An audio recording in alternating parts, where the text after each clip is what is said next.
Hey mga Spark, kamusta kayo? At ngayon pag-uusapan natin ang mga paraan kung paano ang lalaki naman ang mababalo sa'yo.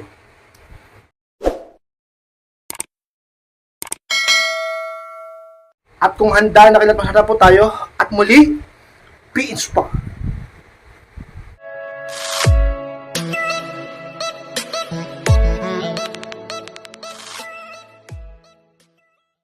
At ang unang paraan kung paano ang lalaki naman na mababalo sa iyo is bawasan ang pag-e-effort mo sa kanya. Yan ang unang paraan kay Inspired kung paano ang lalaki naman ang siyang mababalo sa iyo. Baka sabihin ng iba kay Inspired, bakit naman babawasan ang pag-e-effort ko sa kanya? Baka magka-leche-leche naman pagka ganyan. Mas lalo magkaka-leche-leche kapag sinobrahan mo ang pag-e-effort sa kanya. Ipinapakita mo sa kanya na sobrang mahal mo siya, na sobrang baliw ka sa kanya. Dahil doon kay Inspired lumalaki ang ulo ng isang lalaki at nagsisimula siya maging kampante. Napakadelikado kapag kaganyan na ang sitwasyon ng kanyang utak pagdating sa iyo. Napakadelikado kapag kaganyan na ang sitwasyon nyo, na masyado na siyang kampante pagdating sa iyo. Iniisip niya ka-inspired na okay lang gumawa ng masama sa inyong relasyon sapagkat mahal na mahal mo naman siya. Yung iba dyan, talaga naman ka-inspired, testing ka na ng partner mo. Alam niya na kaya mo siyang patawarin. Sapagkat yung iba dyan, maraming beses nang niloko ng asawa, yung iba dyan, maraming beses nang niloko ng boyfriend, pero paulit-ulit nyo pa rin siyang pinapatawad at tinatanggap. Hindi po ba? Kaya naman, wala siyang natututunan at hindi siya nadadala at wala siyang nare-realize patungkol sa tunay mong halaga. Kaya paulit-ulit siya. Kaya naman, ka-inspire sa mga paraan ay dapat sapat na lang ang effort na ginagawa mo sa kanya. Hindi ko naman sinabing huwag ka mag-effort. Hindi ko sinabing magkulang ka. Dapat bawasan mo lang. Huwag ka nang masyadong mag-effort ng sobra. 'Di ba? Para na rin sa iyo at para na rin ka-inspired sa sitwasyon nyo. Dahil kapag ginawa mo 'yan, ang isang lalaki ay mababawasan ng pagiging kampante at hindi masyadong magmamataas yan sa iyo. Ka-inspired, nagmamataas bang lalaki kapag lagi kami nag-e-effort? Oo, ka-inspired, ganun yan. Sapagkat mas lalo niyang napipil ang halaga niya pagdating sa iyo. Diba? Isipin niya, ganun pala ako kapogi, ganun pala ako kahalaga sa girlfriend ko, sa asawa ko, sa misis ko. Na talaga nang ibinibigay niya at ginagawa niyang lahat para sa akin. Pero dapat kapag sapat lang ang effort na ginagawa mo sa kanya, doon kay Inspired magsisimula na mag-ingat siya. Alam niyo, doon nagsisimula mag-ingat ang isang lalaki. Kapag nararamdaman niya na hindi na siya sobrang mahal ng partner niya. Kapag napapansin niya na hindi na masyado nag-e-effort yung girlfriend niya. Kapag nalalaman niya na yung misis niya ay unti-unti nang lumalayo yung loob sa kanya, doon pa lang siya ka-inspired magsisimula na matakot na mawala ka at mababawasan ang kayabangan niya at hindi siya magiging kampante pa. At doon sigurado ka-inspired gagawa rin siya ng paraan para hindi tuluyang mawala ka. Gagawa rin siya ng paraan upang hindi tuluyang masira ang inyong relasyon dahil nararamdaman niyang lumalayo na ang loob mo sa kanya. At kapag gumawa siya ng mga effort pagdating sa'yo, siya naman ang mababalo sa'yo. At mangyayari lang yan ka-inspired kapag binawasan mo ang pag-e-effort mo sa kanya. Ka-inspired, mahal na mahal ko ang asawa ko eh. Mahal na mahal ko ang boyfriend ko. Hindi ko mapigilang magbigay. Hindi ko mapigilang mag-ubos ng oras sa kanya. Hindi ko mapigilang ka-inspired na mag-ubos ng lahat ng effort pagdating sa kanya. Kapag tinuloy-tuloy mo yan, sigurado ka-inspired sa katagalan, iiwan ka niyan. Kapag tinuloy-tuloy mo yan, sigurado sa katagalan, ay maghahanap ka ng iba. Sapagkat iisipin niya na wala ka ng challenge. Hindi na siya nahihirapan sa'yo. Sobrang boring mo na. Talaga naman ka-inspired, pati yung damdamin yung pagmamahal pagdating sa'yo, hindi niya na maramdaman sapagkat ang nararamdaman niya ay pagkabagot. Dalawa lang yan eh, pagmamahal o pagkabagot. Gusto mo bang maramdaman niyang pagkabagot pagdating sa'yo sapagkat masyado ka ng easy?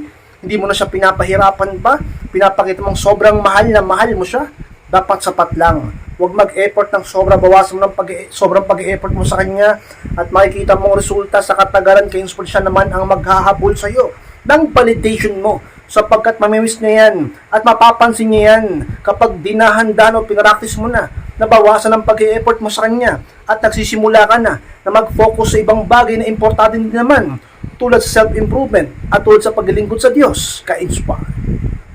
At ang pangalawang paraan mga ka-inspired kung paano ang lalaki naman ang maghahabol sa iyo is bawasan mo na ang pagbibigay ng oras sa kanya. Yung pangalawa ka-inspired. Alam nyo, dyan tayo nagkakalintik-lintik eh. Sa pagbibigay niya ng sobrang oras sa partner nyo. Sabihin ng iba kayo, wala ka naman pakialam dun eh. Kami itong nakikipagrelasyon sa asawa namin, desisyon namin yan. Sige kayo, diba? Pero sigurado ka ba, nakatitiyak ka ba na pag binubuhos mo lagi yung sobrang oras mo dyan sa partner mo, talaga namang makakatiyak ka na hindi ka niya lolokohin at hindi ka niya iiwan at mas lalo kanyang mamahalin. Alam nyo, sa mundong ito, kung isip-isipin nyo, at kung darating ang panahon na mas lalong lalawak ang isip nyo, malalaman nyo ang totoo na lahat ng sobra dito sa daigdig ay nakakasama sa isang tao. Yung pagbibigay mo ng sobrang oras sa partner mo, akala mo ba makakabuti yan? Sa una nakakakilig, nakakatuwa yan, masaya, maligaya. Pero kapag sinobrahan mo yan at naging consistent ka sa pagbibigay ng sobrang oras mo sa partner mo, ay siguradong kayo rin na magkakalintikang dalawa sapagkat ang pinag-uusapan dito ay validation at damdamin. Paano lalong mamahalin ka ng partner mo kung talaga namang hindi niya na ma-appreciate ang presensya mo, hindi niya na ma-appreciate ang tunay mong halaga sapagkat palagi kang andyan at nagiging easy na lang ang lahat para sa kanya. Lagi yung tatandaan ng mga kalalakihan ay mga pinanganak na talaga namang gusto ng challenge. Ang mga kalalakihan, gusto namin kahit papaano ay nahihirapan kami sa isang babae. Kahit kung papansin ninyo at mag-observe kayo, bakit mas gusto ng mga lalaki yung mga babaeng mahihirap makuha? Bakit mas gusto ng mga kalalakihan yung mga babae na kung sino pa yung masungit, suplada, talaga namang parang ang hirap abutin, yung pa talaga yung pinapangarap nila. At kung sino pa yung easy to get at madaling makuha. At sobra kung magmahal sa kanila, yung pa yung pinagmumukha nilang tangat, iniiwan nila at pinagpapalit nila at sinasaktan at niloloko nila. Bakit ganon? Unfair ba talaga ang mundo? Oo, unfair ang mundo. At dapat nyo yung tanggapin. Ang pinakahigit sa lahat na dapat yung isipin at dapat yung practicing ay maging, di ba, maging matuto kayong mag-adapt. Kasi paano i-adapt namin ang katotohanan? Ano po bang katotohanan na ang lalaki ay ganon? Na ano po, na kapag sinobrahan mo ang pagmamahal mo sa kanya, magiging baliwala ka sa kanya sa katagalan. Ano pa po ang totoo?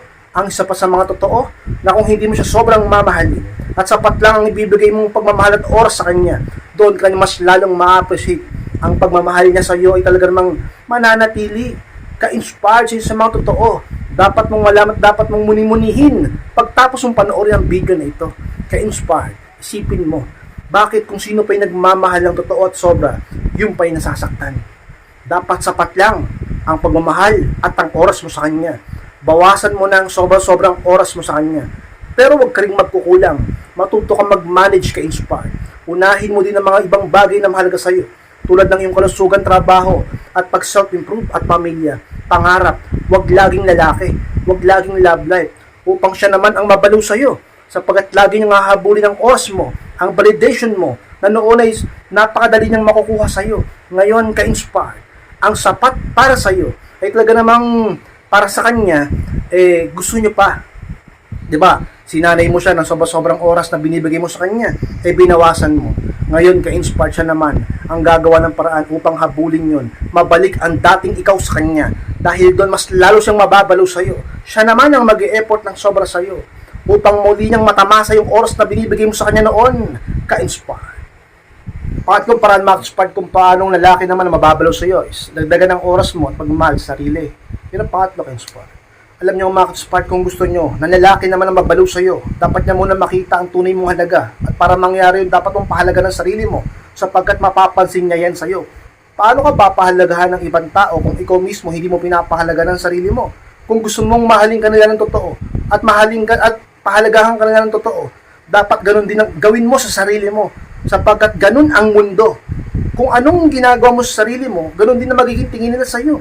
Kung mukha kang gusgusin, kung mukha kang talaga namang hindi mo inaalagaan ang itsura at sarili mo at sinisira mo ang buhay mo, tapos gusto mo respetuhin kanila, gusto mo mahalin kanila, gusto mo magustuhan kanila, gusto mo may manligaw sa iyo, gusto mo may kumuha sa trabaho, pero hindi mo inaayos ang sarili mo, talaga naman umpisahan mo sa iyo at kung paano ka mag-isip. Isa sa pinakasikreto na pwede mong i-apply kahit sa isang relasyon, sa pag-ibig, ka-inspired. Kung gusto nyong makakuha ng matinong lalaki, kung gusto nyong makakuha ng tunay kong umibig, kung gusto nyong magkaroon ng successful na relasyon, simulan mo sa sarili mo.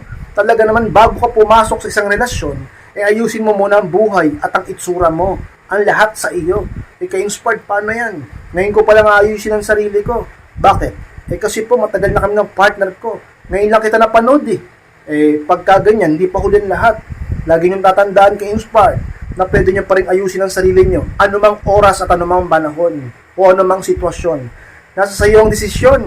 Kailangan, pag alam mong marami ng mali, pag toxic ng relasyon, kapag sobra ng partner mo at napapabayaan mo ng sarili mo, nasa iyong mga kamay at desisyon kung paano mo aayusin yan. Ka-Inspire, magdagdag ka ng oras sa pag-aalaga ng sarili mo. Mahalin mo ang sarili mo tulad ng pagmamahal mo sa ibang tao. Hindi yung mas minamahal mo pa ang lalaki kaysa sa sarili mo. O aminin nyo, yung iba dyan, mas mahal pa yung partner niya kaysa sa sarili niya. Tama ba yun? Hindi ba tanturo sa atin ng Panginoon? Mahalin lang natin ang ating kapwa tulad ng pagmamahal natin sa ating sarili. Dapat level lang. Dapat pantay lang.